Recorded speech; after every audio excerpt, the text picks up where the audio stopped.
Sup fam, how's it going? It's your boy Nate. I read books because reading is sexy, and if you're not reading, you're not sexy. Had a pretty good reading month in May, y'all. Yeah, we read some really, really good books. Most of them I don't have with me, as you can see here. Very, very tiny stack here. Because Carrie's book swap happened, and I just was reading a bunch of stuff off of my shelf and just got rid of a bunch of reads. So, let's get through them. First read of the month was I Wish I Had Your Face by Frances Cha. Really petty, really bitchy, a great context for the beauty standards in the Gyopo environment at points too. It tells a story about this girl that doesn't come from Seoul. She comes from countryside, and her life revolves around people that just have more money than her, are getting all these procedures, and are just like complete assholes. It's told through multi-perspectives, and what I think is so interesting about this is how much it feels like a K-drama. So if you're looking for a K-drama that you don't want to watch but want to read, this is it. At some points I feel like it became a checklist for all of the problems that exists in Korea, and that's fine and all, mostly because this is very plotty and it's very chatty and bitchy, so it's just a lot of fun overall. Next up did Limbo Beirut from Hilal, Chouman, and this is a very cinematic scope around the 2008 Lebanon conflict. You have a voice from a pregnant woman, a queer man.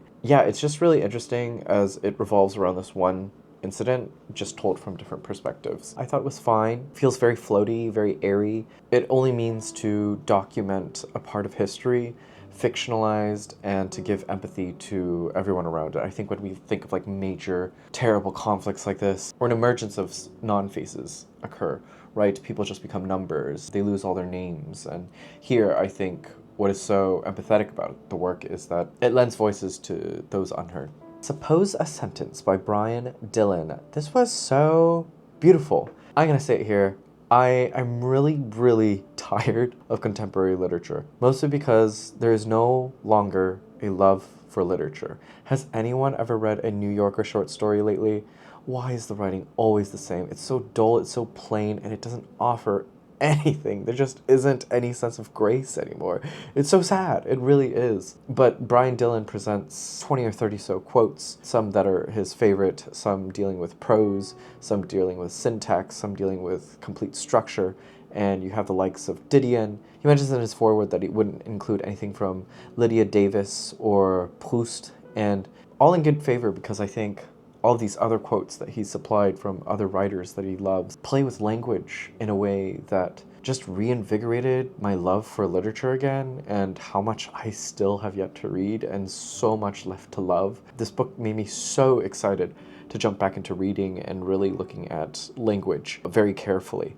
Dillon's writing, even, you can see how he mimics some of his favorite writers and how one can write and what one can take from good writing. But yeah, overall, just so lovely.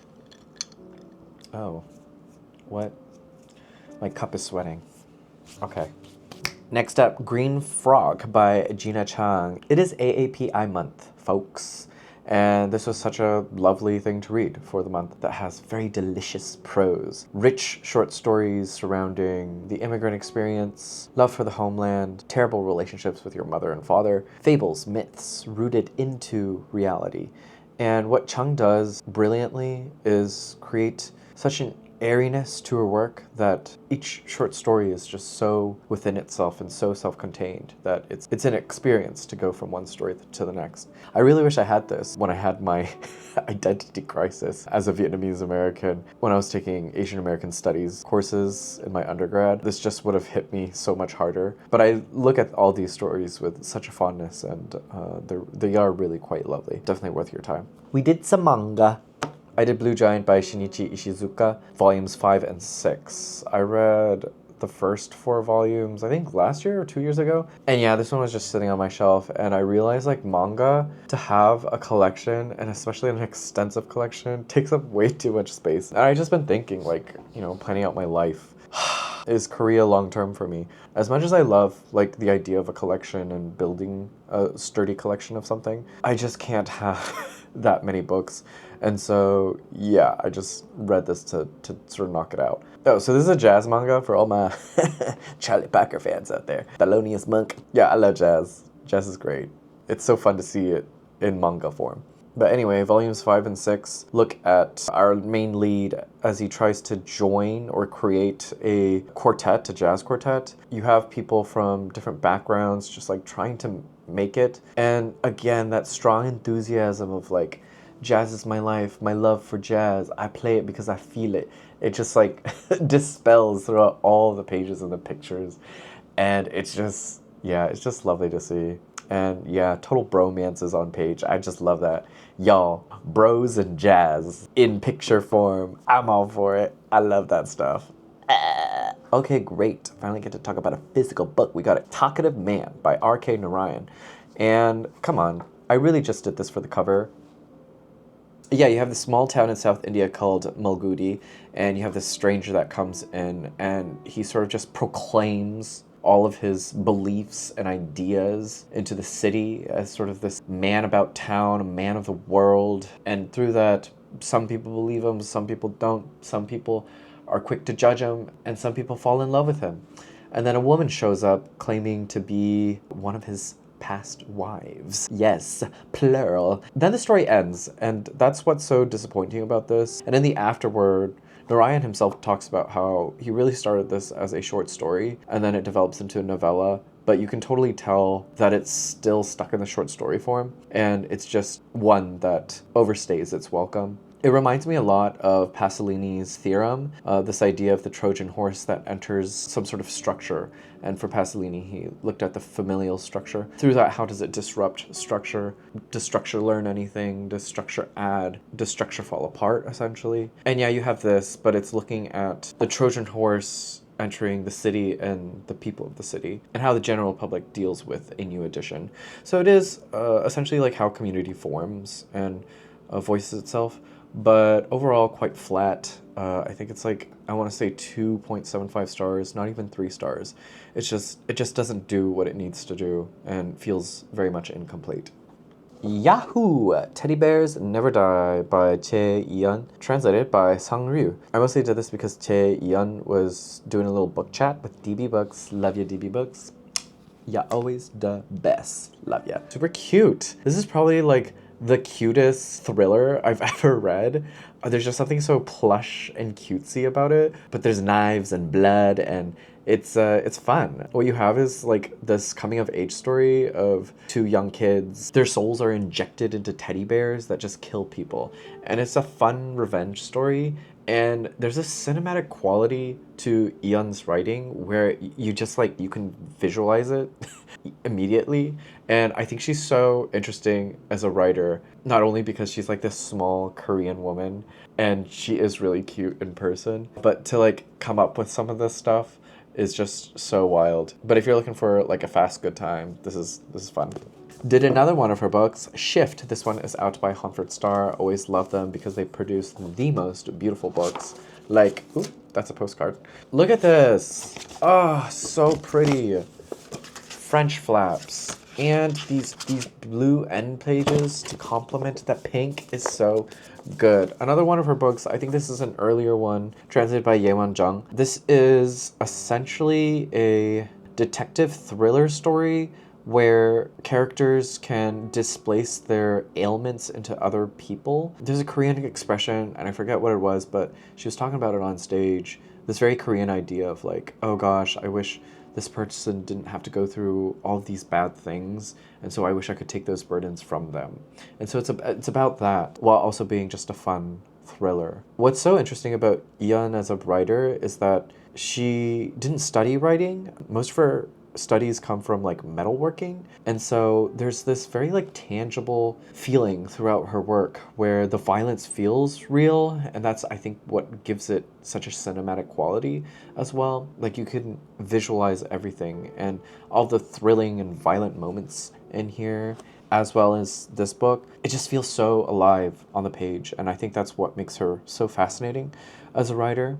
I will say, I think some of the scaffolding in this just feels not well put together, and I think that's based on the translation. There are moments, plot points in here that just feel like they're missing, where it's a scaffolding issue and there just isn't enough structure within taking things from the original Korean into English that, yeah, just don't supplement very well. And so, yeah, this feels half-made. But if you want to be in the know and want to read more translated Korean literature, Yeeun, just really doing interesting things.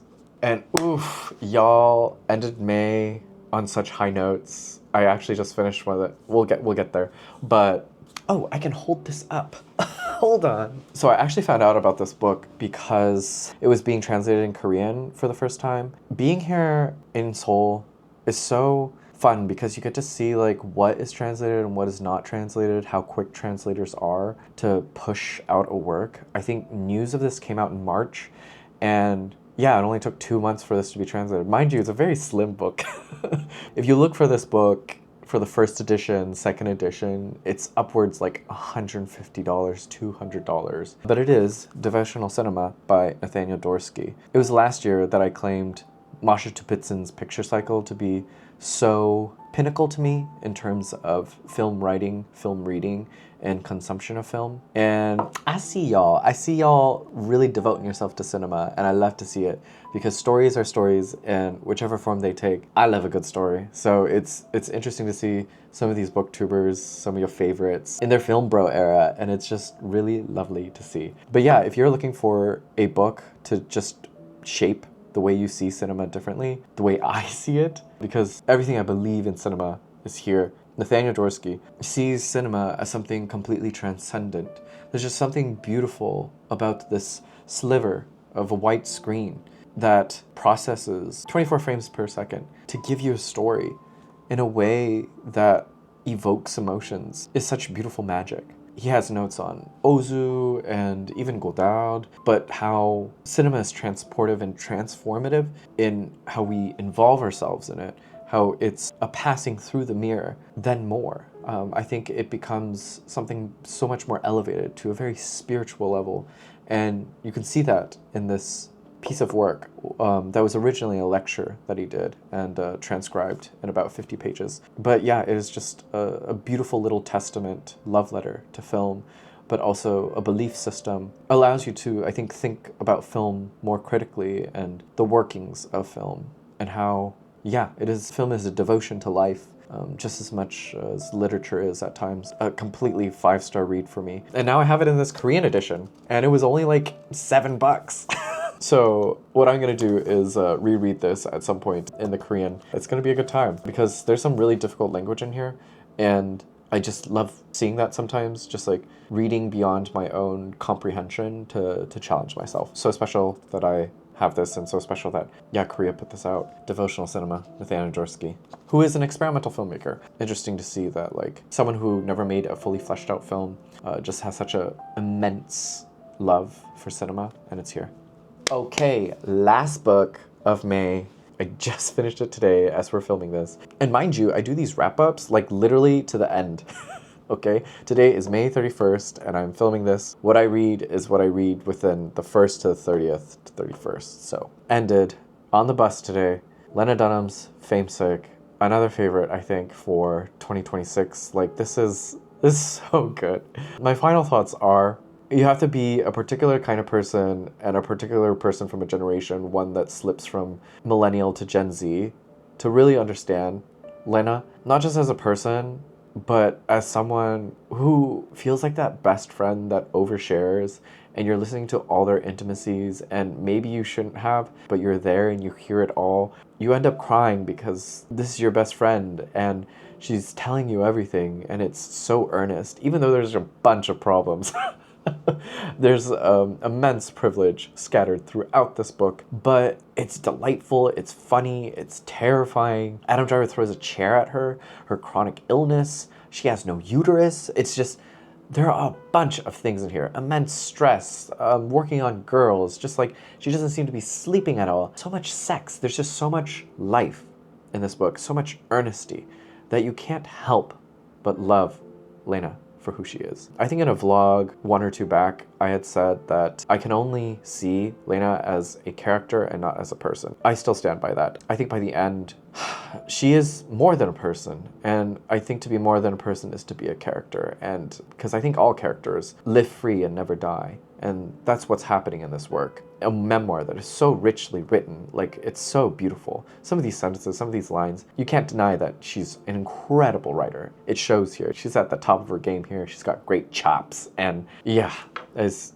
incredible. What I like to do at the beginning of every written review I have of all these books that I read, because I do track them on Goodreads, because I'm a forgetful person, so I forget a lot of things. So I must begin every review with a quote. And I've been struggling to figure out which quote to use for my written review, which I haven't written yet. She quotes from a moment in her life. It has the melodramatically girlish timbre of that movie where Mandy Moore sings a gorgeous song to her high school class, kisses the popular boy, and then promptly dies just as things are getting good for her. This has been, I was saying, a walk to remember. It's pretty good. To kind of spoil, not spoil the ending for you, the quote goes, "Friends and family said I looked different. They certainly didn't mean my eyebrows, which are only half there. They meant something in my eyes. After so long spent as 2 solitary wells to nowhere, 2 black holes of need, they were simply brown again. They meant I could sit without folding and refolding my limbs, that my voice didn't start to wane toward the end of a meal. They meant I had waited it out, minute by minute, hour by hour, day by day, year by year. That's what I mean when I say I've survived." It's just so elegantly done. And this is how you can judge a life and art at the same time, because memoir is the perfect place for that, where you can string realities together to add literary rhythmic beat, produce something like this, something so wondrous, something that is so full and loving of life, so much pain and misery, that you can't help but just, yeah, fall in love with Lena as a character. Yeah, I don't like her, but I love her. By the end of the book, you can't help but have a little love for her. Whew. Yeah, that's everything I read in May. It was a good time, I'll say. Let me know what you read in May. As always, be well, do good work, keep in touch.